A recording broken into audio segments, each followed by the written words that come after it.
Bonjour à tous, bienvenue sur Investir en crypto, j'espère que vous allez bien. On va regarder le Bitcoin dans cette vidéo. On peut voir qu'il est, au moment où je vous fais cette vidéo, donc 11h42 du matin, il est à 39 200 $. Est-ce qu'on va continuer la baisse ou est-ce qu'on va repartir à la hausse? Je vais vous donner ma croyance à l'instant. Je pense que le Bitcoin a de fortes probabilités de partir à la baisse sur le très court terme, puis ensuite sur les 15 jours à venir qu'on puisse repartir à la hausse. Je vais vous expliquer pourquoi. Si j'ai commencé par la conclusion, c'est que je pense que ça peut en permettre à certains de ne pas passer par 40 000 chemins et connaître directement mon avis. Donc on va directement sur le graphique du Bitcoin. Je vais vous montrer ici différentes données qui, moi, m'ont permis de dire qu'effectivement on pourrait partir à la baisse pour repartir à la hausse. Il y a plusieurs choses. Alors, déjà, si je me mets en daily, vous pouvez voir que ici on est clairement dans une tendance baissière. Donc pour qu'on réentame une tendance haussière, il va falloir qu'on casse des précédents points hauts. Le précédent point haut qu'on a en ligne de mire aujourd'hui, c'est celui qu'on a ici aux 40 700 $. Pour être plus précis, les 40 800 $. Donc dès lors que l'on ne clôture pas en daily au-dessus de ce point-là, on ne peut pas dire que le Bitcoin est reparti en tendance haussière. Là, on est toujours en tendance baissière. Donc, à surveiller ce point-là, on peut voir qu'il y a d'autres données qui sont très pertinentes qui peuvent nous indiquer que le Bitcoin puisse partir à la hausse ou à la baisse. On a le dollar index, le S&P 500 et le Nasdaq à surveiller de très près aujourd'hui. Aujourd'hui, ça va être une journée cruciale sur le Bitcoin puisque ça va être la clôture weekly du S&P 500 et du Nasdaq. Et cette clôture, on a bien envie de savoir si elle va se faire au-dessus des 4300 points sur le S&P 500 et au-dessus de la zone des 13 540 points sur l'indice du Nasdaq. Si on arrive à clôturer en daily au-dessus de ce point-là, que ce soit sur le Nasdaq et puis sur le S&P 500 ici, à ce moment-là, on pourrait dire qu'on réentamera une nouvelle tendance haussière sur ces indices-là et donc le Bitcoin sera nécessairement impacté à partir à la hausse. Mais alors, qu'est-ce qui me justifie de vous avoir dit que le Bitcoin pourrait partir à la baisse sur le très court terme? Eh bien, il y a plusieurs points. Déjà, quand on observe le Bitcoin, comme je vous l'ai dit, on est en tendance baissière. Mais il n'y a pas que ça qui m'indique qu'on pourrait partir à la baisse. On a encore une majorité d'acheteurs. Aujourd'hui, plus de 65% des personnes ayant pris des positions sur le contrat futur du Bitcoin sur Binance. Il y a trop d'acheteurs en fait. Donc s'il y a trop d'acheteurs, ça veut dire que les liquidités, tout ce qui est liquidation et stop loss sont en bas pour la majorité. Donc il serait plus intéressant de partir à la baisse. Autre point, le funding rate est en positif. Ce qu'on peut observer, c'est que quand il est en positif, comme ici par exemple, on part à la baisse. Quand il est en positif, on part à la hausse. Donc c'est un bon indicateur pour nous dire dans quel sens on pourrait potentiellement aller.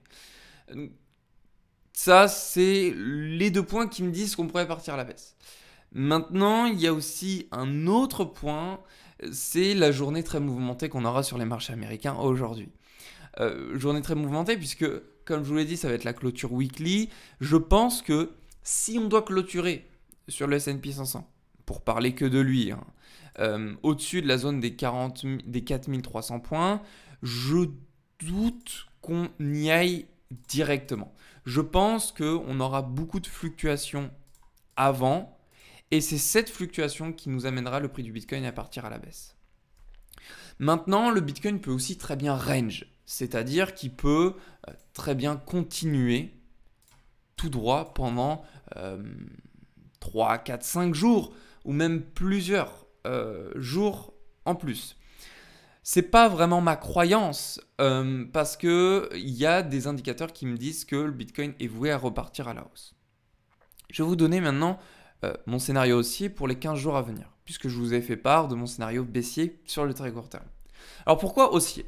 Alors haussier pour plusieurs raisons. Nous avons une divergence en cours sur le MACD, c'est-à-dire que nous avons un point bas plus haut que son précédent, tandis que c'est l'inverse sur le graphique de prix du Bitcoin. Cela nous indique quelque chose de plutôt haussier. Le deuxième point, c'est en weekly. Nous pouvons observer une petite toupie. C'est une bougie de marteau juste ici, bougie de marteau en weekly. Qu'est-ce qu'on a pu voir avec cette bougie dans le passé? Je vais vous afficher tout ça à l'instant. Hop. Ce qu'on a pu remarquer, c'est que, en fait, dès lors qu'on réalisait une bougie de marteau, en fin de tendance baissière, eh ben, c'était la rupture de la tendance baissière. Nous entamions une nouvelle tendance haussière. Ici, nous avons ce qu'on appelle une étoile filante. C'est exactement la même chose. Corps de bougie plat, grande mèche. On est reparti à la baisse. Ici, on en a vécu 3 d'affilée, on est parti à la hausse. Ici, on en a vécu une, on est parti à la baisse. Et là, on en a vécu une autre.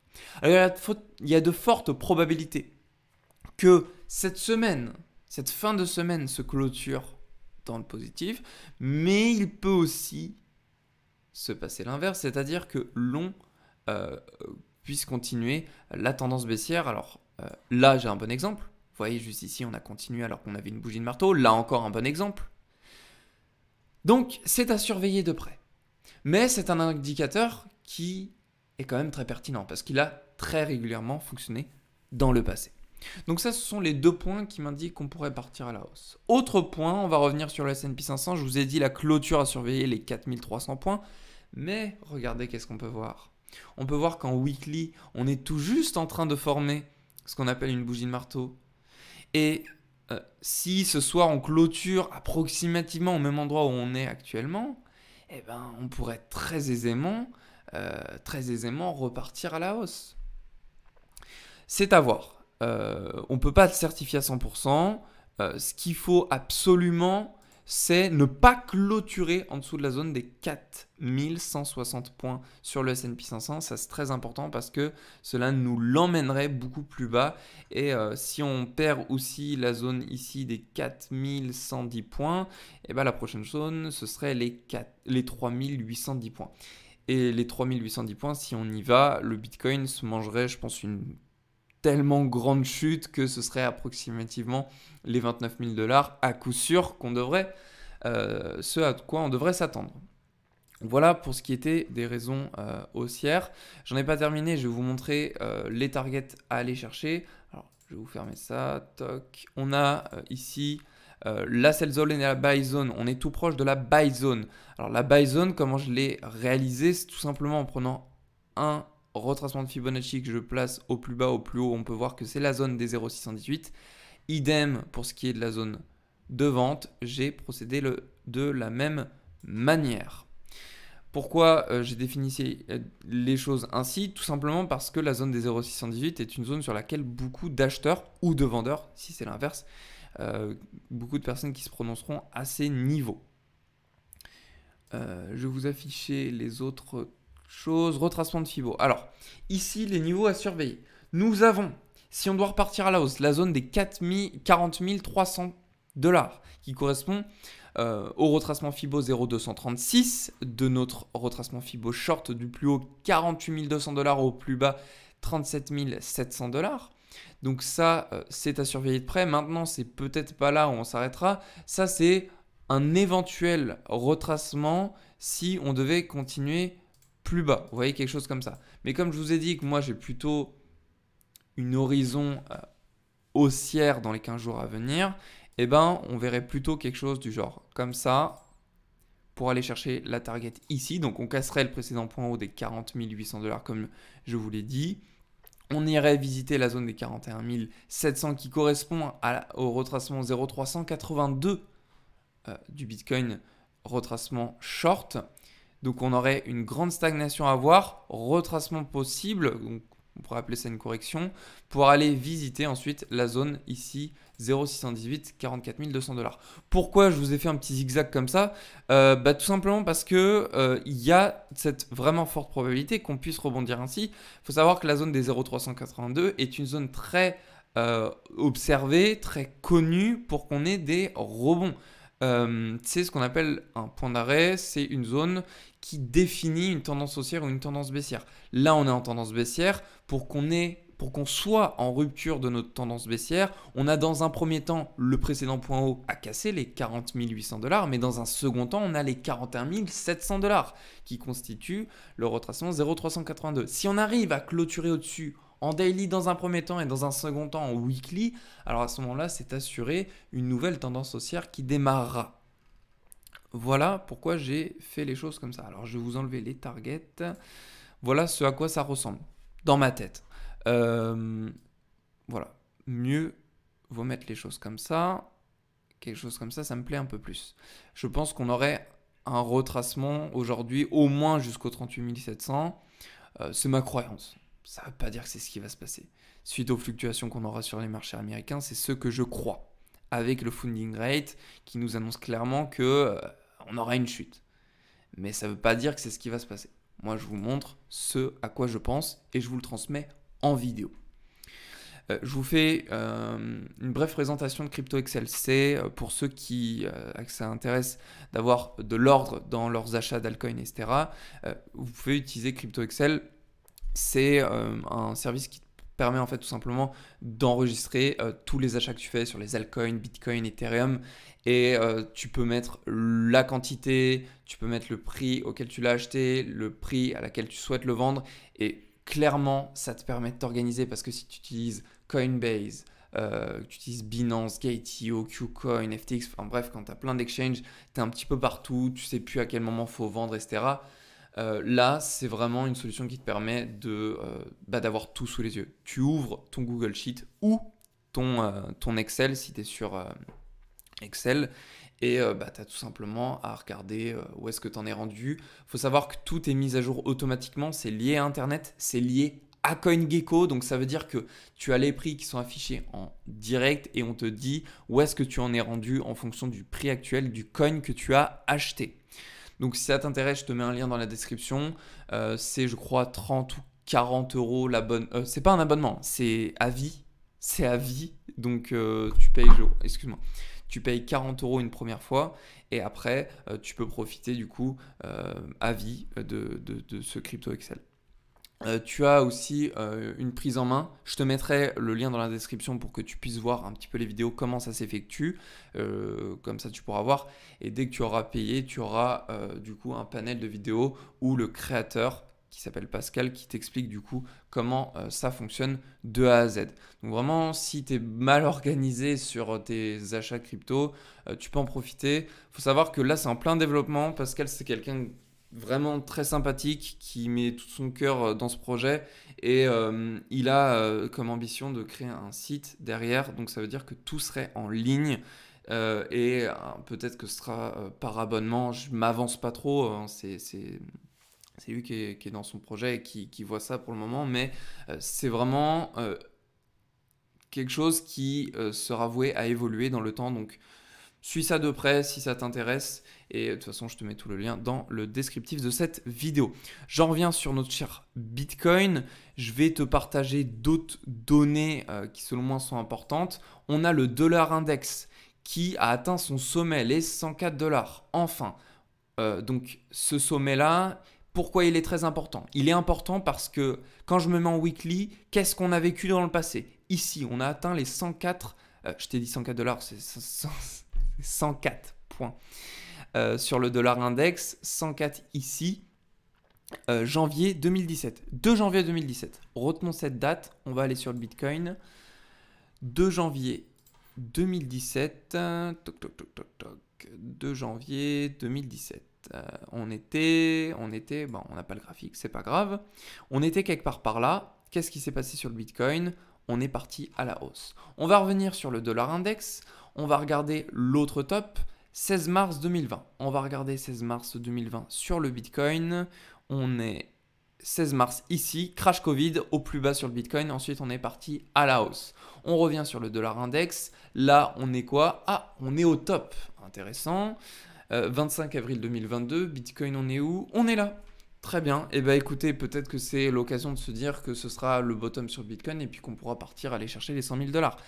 Bon, c'est une déduction très rapide que je suis en train de vous faire, mais grossièrement, c'est ce à quoi on peut s'attendre. Ça a été le cas 2 fois, pourquoi pas une 3e fois. Maintenant, ce n'est pas le seul indicateur sur lequel il faut se référer, mais c'est un très bon indicateur qui aujourd'hui nous montre que y a de cette forte probabilité qu'on puisse retracer, corriger fortement sur le dollar index et donc que le Bitcoin prenne de l'ampleur. Donc ça, il faut s'y attendre. Très important de regarder quand même le S&P 500, comme je vous l'ai dit, puisqu'il est très corrélé. Le Bitcoin est très corrélé au S&P 500 et au Nasdaq. Donc ce sera ça qui primera avant tous les autres indicateurs. Je peux vous montrer n'importe quoi. Si le S&P 500 crash, order flow, pas order flow, n'importe quel indicateur, le Bitcoin va crasher. Donc voilà. retenez bien que le plus important aujourd'hui ce sera de regarder le S&P 500 et le Nasdaq. Si vous ne savez pas comment les trouver sur TradingView, vous allez dans le petit plus en haut à droite, ou vous pouvez cliquer ici, en haut à gauche. Donc, petit plus. Comment je l'avais trouvé? Vous tapez SPX et vous avez le S&P 500. Vous pouvez prendre un screenshot si vous n'êtes pas sûr.